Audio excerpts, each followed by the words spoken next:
Okay, members, I move on to questions to the Minister of Education, which have been rescheduled from the 15th of February, and I call Emma Sheeran. The whole question one, please. And I call the Minister for Education, Michelle McIlveen. Current public health guidance is that if a child tests positive, they should ensure their test result is uploaded to the online portal if it was a positive LFD test, and then follow the current self-isolation protocols. The individual should then isolate for 10 days. They may be able to end their self-isolation period from day 6 if they have 2 consecutive negative lateral flow test results taken 24 hours apart, with the first of these taken no earlier than day 5, and they do not have a high temperature. In response to being notified of a positive case, schools are encouraged to issue the PHA's warn and inform letter to parents of pupils in the same class. If a class is aware that 20% or more of a class have tested positive within 10 days of the first case, the school should recommend extended testing to the class. To do this, they should issue a PHA template letter to parents to ask asymptomatic members of a class to take a one-off lateral flow test before returning to school. If the children are already at school, they do not need to leave school immediately. This applies to both primary and post-primary settings. I believe the Department of Health's guidance in this is the appropriate approach in terms of ensuring positive cases self-isolate as soon as possible. The approach taken by the school in response to a positive case will allow parents of other pupils to swiftly identify asymptomatic cases.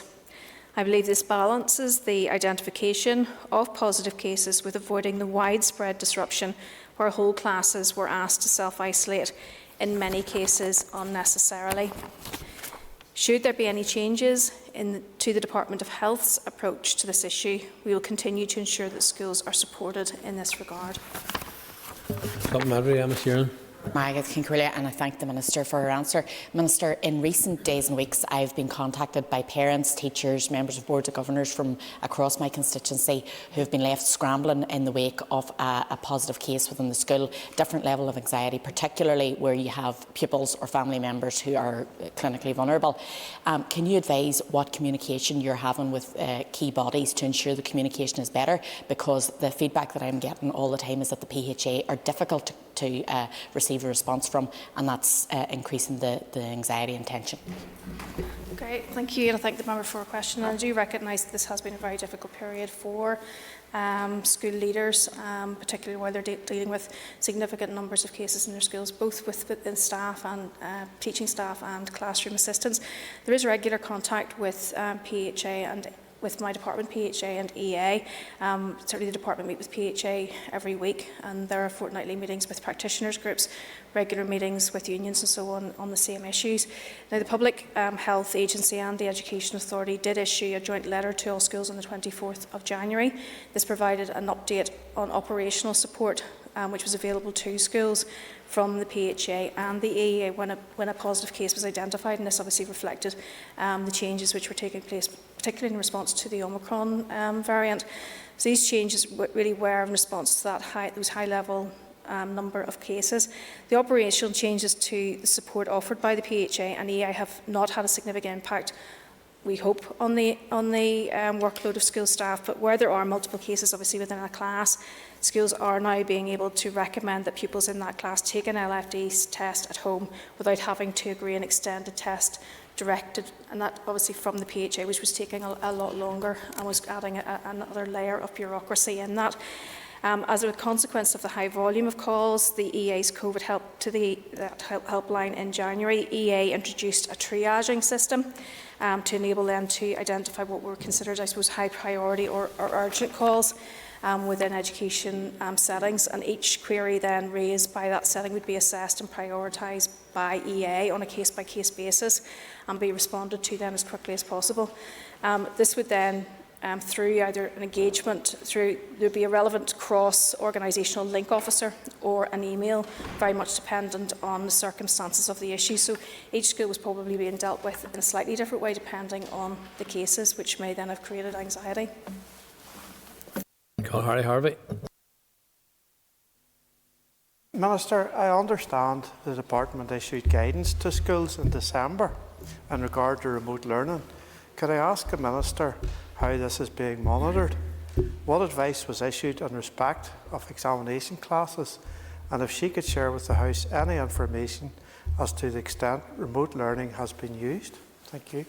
Thank the member for his question, and obviously we did publish guidance in December in relation to the use of remote learning, and that was really anticipation of the increase in the Omicron variant and the impact that that may have, particularly on those who were going through examination classes. And it really was to prioritise face-to-face learning for years 11 to 14, and in particular those in years 12 to 14 who were completing their qualifications in this academic year.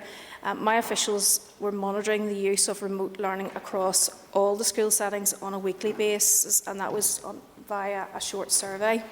The survey findings were then published each week on the department's website. Survey response rates have been good. An average of almost 740 survey responses were received each week during January. These weekly survey findings indicate that while COVID-19 continues to cause disruption across the system, the majority of school settings have not needed to utilise remote learning since the beginning of January. The survey findings indicate that on average almost 60% of those who completed the survey during January did not need to utilise remote learning. Less than 1% of all schools who completed the survey needed to utilise remote learning for the whole school during January, and the majority of these who did were actually within the nursery or the preschool setting. Just over 14% of post-primary schools who completed the survey during January needed to use remote learning for a class or more in year 12, and under 12% of post-primary schools who completed the survey needed to use remote learning for a class or more in year 14.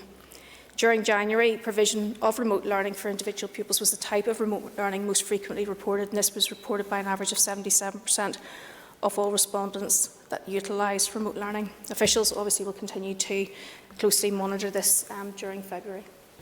I call Chris Little. Thank you, Mr. Speaker. Can I ask the Education Minister what modelling she has done to assess the impact on the lifting of COVID restrictions will have on school pupil and staff attendance and therefore availability for learning and assessment? I thank the member for his question, and obviously he will be aware that we have been surveying schools from the beginning of January in relation to the impact of particularly the Omicron variant on school attendance and so on, which will impact particularly on those who we have a concern for as they move into their examination years. As you will recall, in August we issued a guidance note to schools, which was very much allowing for flexibility within and with the use of various mitigations, and obviously that will continue because, as we're all aware, each school leader is more than alert to their own school community and the needs of that community. But obviously, as we move forward, data will be used in order to inform how we move forward with regards to revised guidance, and certainly any conversations that we do have, we will include, obviously, working closely with the Department of Health, but also practitioners and unions.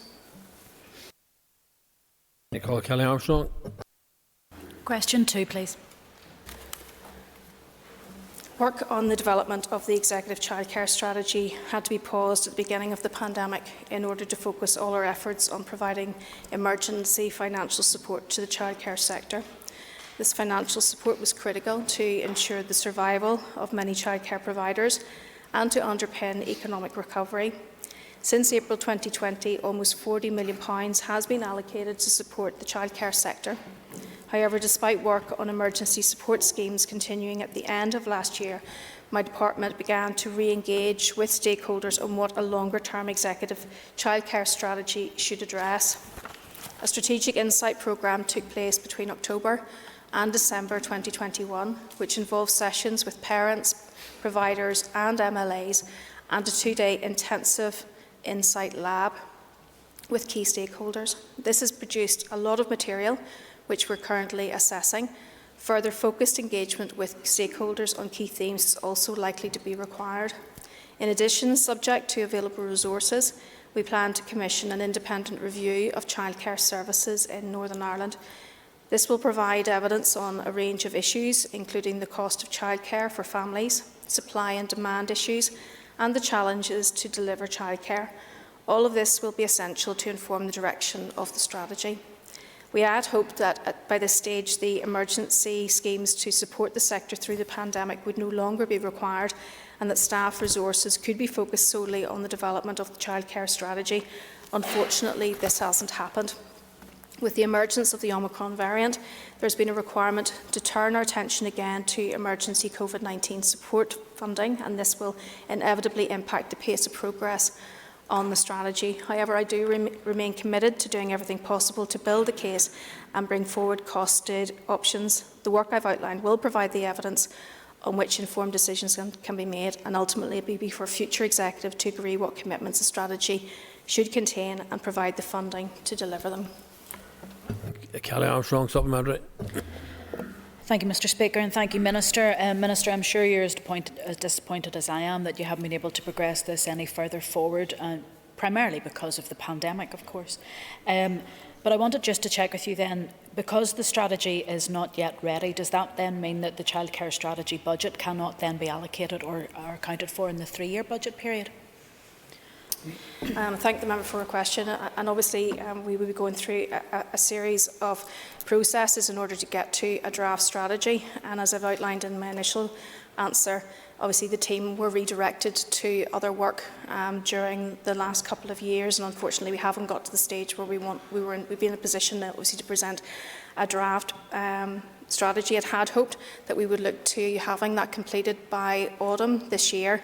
However, given the consequences of Omicron and so on, we've had probably that timeline will have been shifted, so we won't be in a place, certainly not in a position to go out to consult on the strategy at that point. So therefore, any discussion in relation to any budget which would be required, I suppose, is a moot point at this stage. I call John O'Dowd. Karen Corley, and thank the Minister for answers thus far. Minister, is it not better to be honest with the sector and those families who are waiting on a childcare strategy that it's going nowhere? The decision by the DUP to walk out of the Joint First Minister's office, no functioning executive, your call that you won't go back into the executive after the election means that things like this are going nowhere. Is it not better for you to stand at the dispatch box and tell the sector that? I thank the member for his question, which is probably much more of a political point, but the reality of the situation is that we are much further behind with regards to a strategy than I would have liked. Certainly, I know from my colleague, my predecessor would have liked if this had been progressed much further, where we would have been in a position where we could have had a draft strategy agreed well in advance of the end of a mandate as it was. We are in a current position, and I'm not telling any lies when I say that we're not in a position to have a strategy published. Timeline was to look towards the autumn of 2022, and we're not in that place. I don't think I can be any clearer than that. Call Matthew O'Toole. I guess I should congratulate you on your candour about the lack of progress on the childcare strategy. But it is critical, further to Kelly Armstrong's point, that this is costed when it's finally delivered. Now that there's a pause in the budget, an unwelcome pause from my perspective, given the walkout, there is time to properly ensure that the childcare strategy is 1, delivered and ready to go, and 2, properly costed. So can you action your officials to make sure that childcare strategy is costed and will be included in the 3-year budget, which we hope will be agreed after the election? I thank the member for his question, and look, the childcare strategy is something which is critically important for us moving forward, and I think, if nothing else, COVID shone a light on the need for high quality and affordable childcare for everyone, and I think this is an incredibly important piece of work. Obviously, it's been delayed as a consequence of COVID. But I do think that when we do get to the point of having a strategy, that it does need to be costed, and I think this House, in whatever format that it is, and whoever is in this House, needs to take that very seriously. And I do appreciate the comments that the member has made, and certainly that would be my intent. Claire Sugden. Politics aside, Minister, and moving forward, as part of the strategy, do you believe that we should be reviewing how we allocate preschool places both to the statutory and non-statutory sector as part of the childcare strategy?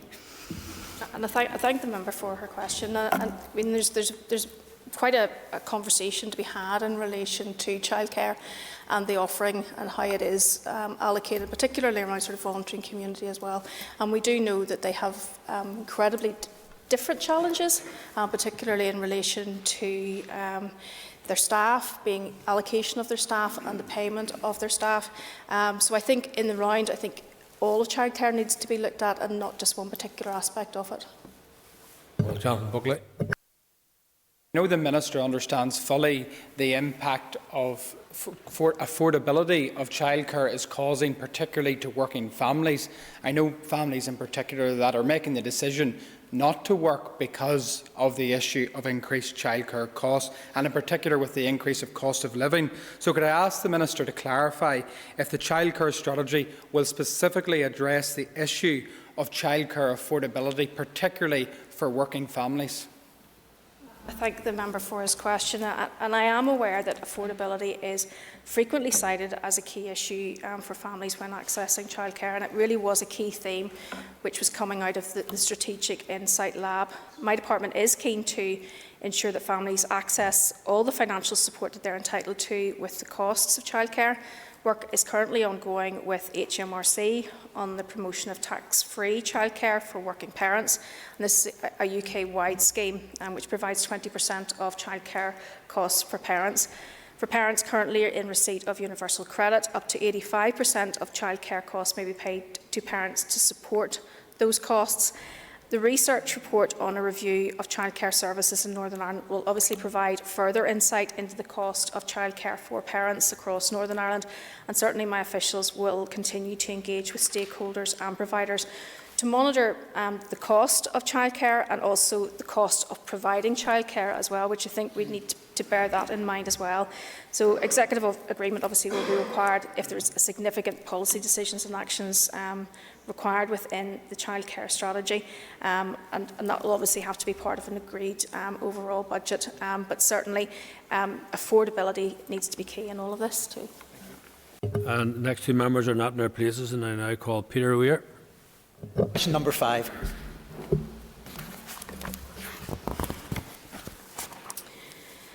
On the 16th of December 2021, I provided an update report to the Northern Ireland Executive and Northern Ireland Assembly outlining the significant progress to date. The report, A Fair Start, is an ambitious long-term action plan with 47 actions spread across 6 years and beyond, where the focus of the report is very much on early years. A programme board has been established consisting of representation from a number of departments and arm's-length bodies.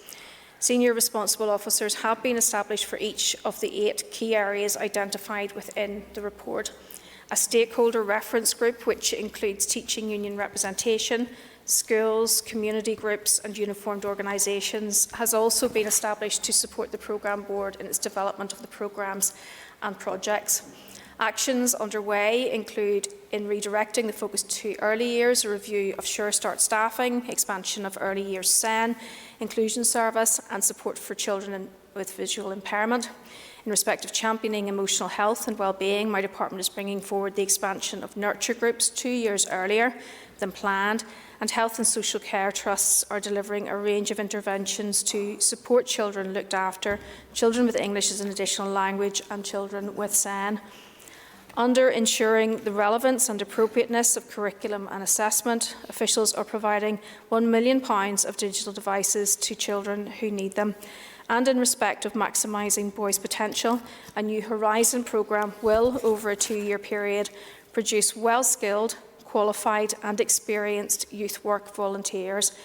These are just some examples of the 31 actions underway this year. Supplementary, Peter Weir. Mr. Speaker, I thank the Minister for her response, and it's good to see the substantial progress under this vital programme. The Minister recently announced substantial funding investment under Fair Start for Monkstown Boxing Club. And I wonder if the Minister could give a bit more rationale in terms of the funding for that particular project, and whether projects such as Monkstown acts as an exemplar for future projects under Fair Start. Member for his question, and I'm delighted to have been able to announce my support for the work of Monkstown Boxing Club on the 4th of February this year. Monkstown Boxing Club has been providing education support programmes since 2012 that use the power of sport and youth work to help disengage young people develop academic and emotional skills. The In Your Corner programme is delivered alongside Abbey Community College to 10 Year 11 pupils for a full academic year. It's designed to offer a flexible learning pathway by qualified teachers for pupils who struggle with the demands of full-time education in mainstream schools and employs a youth work-based approach. The In Your Corner programme is closely aligned to the actions outlined by the expert panel in its report on educational underachievement regarding promoting a whole community approach to education. And I'm sure that there will be learning that we'll be able to gain from Monkstown Boxing Club, which will help to inform the actions flowing from the report. I was delighted that Mary Montgomery and Jackie Redpath, 2 members of the Fair Start panel, were in attendance at the announcement. I was thrilled to announce the investment at Monkstown. It was important that work such as this is allowed to continue and should be used as an exemplar for other community groups. What struck me most when I was there was whenever Paul Johnson said that this money would save lives. That demonstrates how important investment like this is and the difference that it will make in communities such as Monkstown. Call John O'Dowd. And thank the Minister for answering this for. Minister, I commend the work of Dr. Purdy and his panel in relation to the Fair Start. You and he have managed to bring most, if not all, the political parties together behind an education initiative, which in itself is a huge achievement, so fair play to you. I know from previous experience how difficult that is.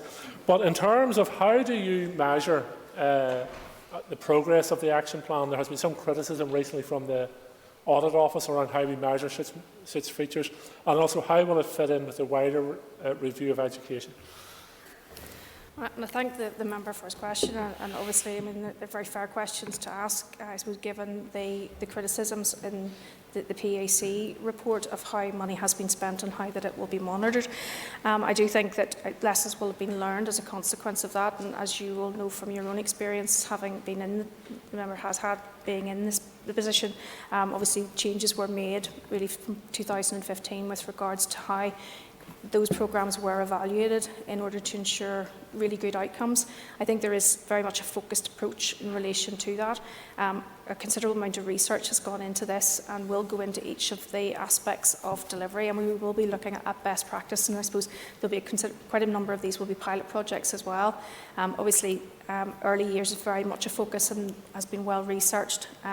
Nurture programme will be extended, and again, we are all aware of the benefits of Nurture. In fact, had we the budget, I think that Nurture should be a natural thing which happens in every school, at post-primary as well as primary schools. I mean, I'm very conscious of that, and I think, and certainly the team in the department are very conscious of that as well. But as we are all aware too, that this isn't just an education programme, this is very much a programme that requires the input of health, of communities, and obviously with TEO, with having oversight of that, but it's very much a cross-departmental executive commitment, and I hope that we are all as committed to it as we have said that we are. Thank you. William Humphrey. And I fully endorse the First Start report launched by my colleague Peter Weir and delivered under the Minister. The Minister will be aware of Closing the Gap report, which was launched recently, the Boys Model, which Dr. Purdy and his team attended. And can I just say that I made it clear at that launch, and I would say to this House, again, made a point to the Finance Minister yesterday as well, that the Closing the Gap and First Start can only be implemented in its fullest way, making maximum benefit, if it gets resource and funding from across government. Would the Minister agree? I do agree with the member, and I thank him for his comments. And I suppose really sort of leading on, I didn't quite conclude my response to Mr O'Dowd when he asked about how the role of this actually in the independent review as well, and very much feeds into the work of the PAC, and that really this needs to be baselined. It needs to be very much part of what we do, and I think it's very important that the independent review take on board the recommendations of Fair Start, because I think it should really be working as nearly as a template of how we move. And I do understand that they have met with the panel. So hopefully that work will be evidenced within the overall review. Just McNulty. Minister, a bit of a left field question. You mentioned Monkstown Boxing Club and the wonderful contribution they're making to their community, and the social inclusion that they participate in, the social responsibility they participate in, which is incredibly strong and powerful, and in terms of the sport, the impact of sport and the life skills that can be gained from sport. How concerned are you about the IOC's decision in relation to the removal of boxing from the Olympic Games, and what impact that will have for children and young people who, every child and young person aspires as a boxer, a young boxer, to win a gold medal in the Olympics? What are your concerns about that? I really appreciate the members' question, and I know that whenever I mentioned boxing and sport, I thought that this would be something that the member would be interested in, given the fact he has very much sort of championed the mental health benefits as well as the physical benefits of participation in sport. With regards to the IOC's decision, I have to be honest that while I was aware of it, it wasn't really within my, I suppose, my thought as to the impacts that may have. But certainly there are quite a significant number of boxing clubs in and around Northern Ireland who have obviously made a great contribution to not only the physical health but also being able to bring in those young people who have maybe been disengaged and to give them a very much a focus, and obviously that's to be welcomed. Hence why Monkstown Boxing Club, I think, is a great exemplar of that, and why I was very keen to ensure that the work that they did continued, particularly the work with Abbey Community College. Speaker. Education is facing unavoidable cost pressures and rising service demands associated with delivering statutory and policy obligations, and the sector will require significantly more funding during this budget period if we are to avoid a significant and detrimental impact on our children and young people. As I have said on many occasions, education is key to the future economic stability of our society, and we cannot afford to continue to neglect it through years of financial underfunding.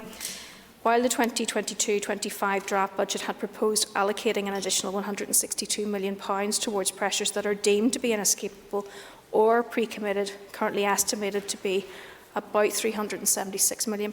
Without further additional funding, it would have been extremely challenging for my department to implement a range of issues, including the education actions in the Northern Ireland COVID Recovery Plan, the SEND Act, and any recommendations that will emanate from the independent review of education. I acknowledge the absence of an agreed budget for the next financial year will be a concern to our education stakeholders. I therefore recognise the need to provide as much clarity as possible to schools, the Education Authority, other NDPBs and relevant third-party organisations, and I have agreed to my officials taking forward some budget planning to enable me to provide indicative allocations for schools and other organisations pending the agreement of a final budget in due course. Supplementary. Thank you very much, Mr. Speaker, and thank the Minister for her response. The lack of an executive as a result of the DUP walking away means we can't agree a budget for the next financial year, and that's causing great uncertainty and apprehension amongst the school community, children and young people. Will the Minister reconsider her party's decision to walk away, and how will this help the education of our young people without a budget next year? Again, thank the member for his question, and as I have said in my initial response, I do acknowledge that there is concern. I have spoken to my officials, and we are looking to give some certainty where we can with regards to the budget. Members, that ends the period for list of questions. We now move on to 15 minutes of topical questions, and I call Colm Gilderney. And thank the Minister. And Minister, COVID continues to cause difficulties, as we see yesterday, across the health system, and obviously there are also impacts on schools in terms of pressures of absences, positive cases, and indeed the self-isolation guidance. Can I ask you, Minister, for your latest assessment of the situation and what you're doing to support schools at the present time in relation to COVID? Thank you. I thank the member for his question, and obviously it has been incredibly difficult over the last 2 years for schools, and we have all recognised that. I suppose efforts continue to be very much focused on giving support to schools not only sort of on a regular basis through EA, but also on a responsive basis to their individual needs. You'll be aware, even from my initial response to the first question with regards to contact tracing and so on, that my department does meet weekly with PHA, and we have fortnightly meetings with practitioners in order to get a sense of, I suppose, some of the realities of what's going on. And as you will also know, during January we had daily surveys. And not only was that important for us to encapsulate, I suppose, the daily issues with regards to staff absences and what a response needed to be with regards to that, but also ongoing issues that were being flagged up so that we could be as responsive as possible.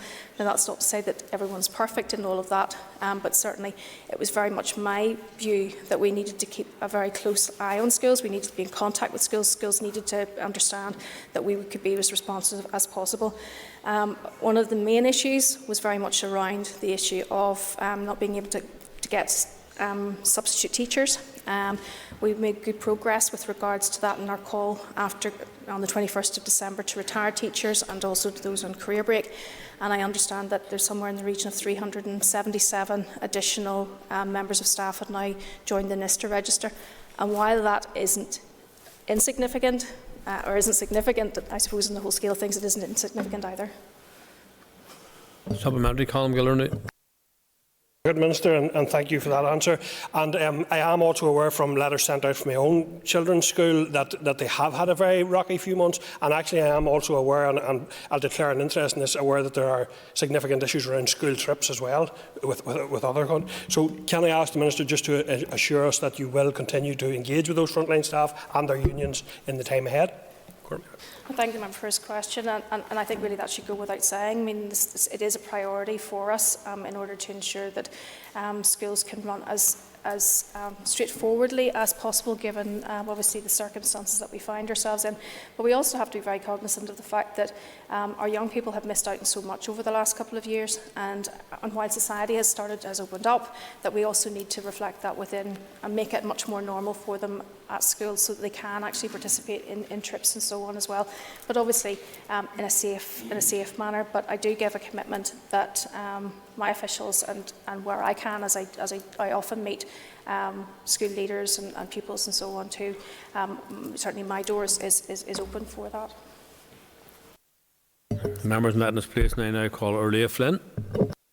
Miaga to Concolia, and Minister, I'm sure you'll agree with me that the school enhancement programme is a great way for schools to get work done without having to go through some of the longer, more bureaucratic processes of other capital programmes. There is a school in my constituency in West Belfast, St John the Baptist, which was successful in getting the school enhancement programme scheme agreed for that area, and I'm just wondering if the Minister would have any update as to when the works might start in that school. Please. And I thank the member for her question, and while I don't have the specifics for the school, I will come back to her. But just with regards to SEP 2, I know that there's obviously 72 schools were involved in that programme, and it's my understanding that the first of those projects will start to move on site in the summer. But as the detail around that particular school, I would need to come back to the member. Supplementary, Orlia Flynn. Yes, and I appreciate that. I thank the Minister for a response. I suppose it's really just to say, even if the Minister could commit to making it a priority, St John the Baptist School, it's my old primary school. It's a great school with a great teaching staff and pupils, but I know that the work that is required is badly needed for the school building and the school estate, so I'd appreciate any prioritisation or time the Minister can give to it. Thank you. Her comments, and I know that she's obviously written to me, and I know that my predecessor had visited the school in the past, and certainly I'll feed that back to officials. Call Alan Chambers.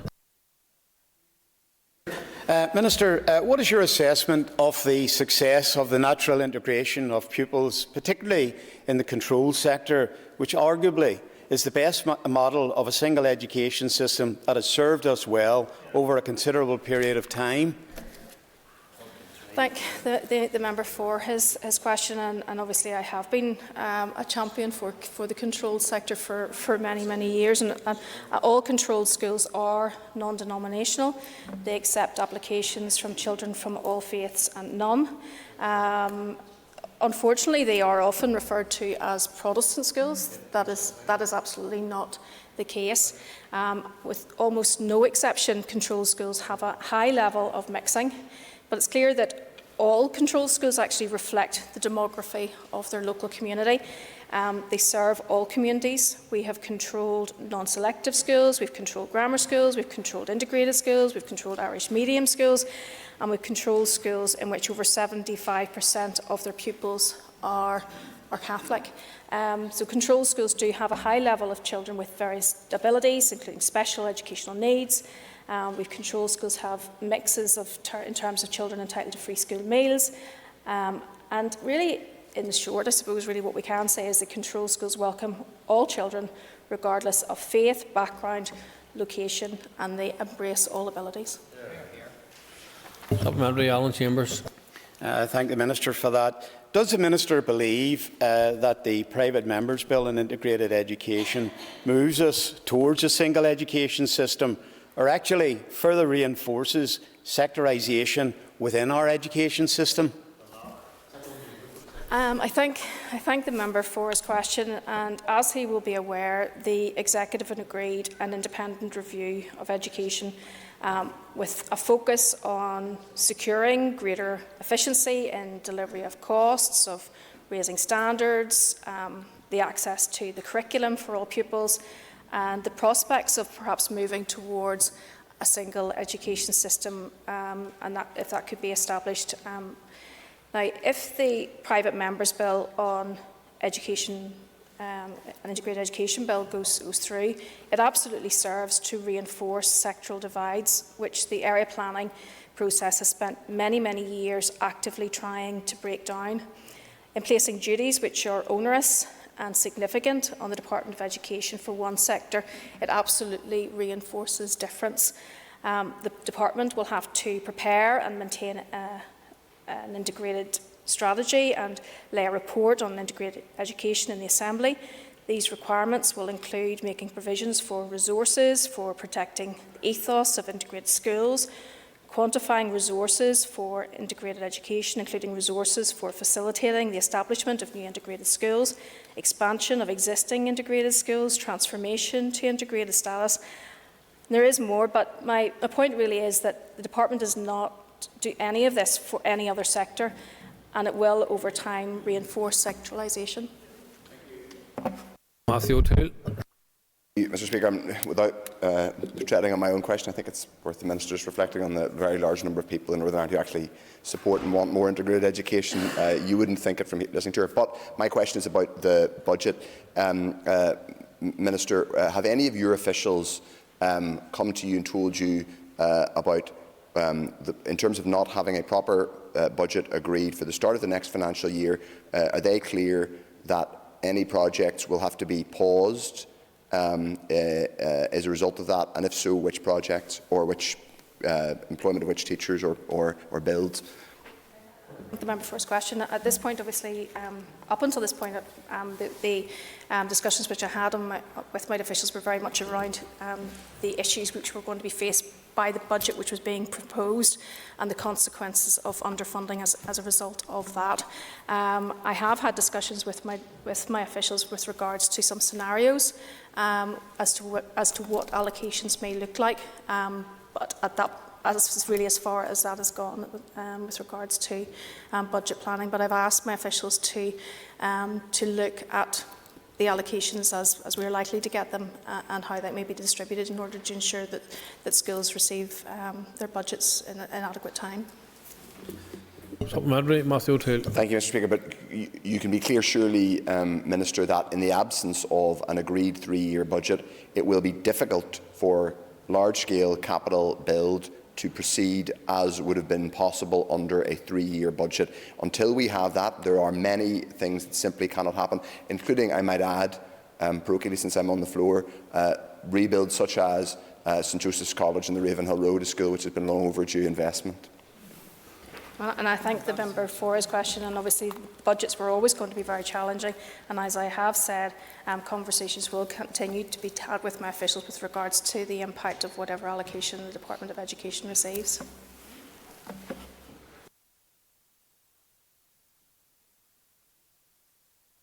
No further members in their place, members, so the Minister may well be pleased to hear that. So we will take a raise for a moment or two before we move swiftly on to the next item on the order paper. Point of order, John O'Dowd. It is worth putting on the record that several members are at committee meetings as well, so I wouldn't want the impression to be that members are absent without leave. Well, we'll hear from all of the relevant members in due course, so thanks, Mr. O'Dowd, for that.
Okay, members, resume the sitting.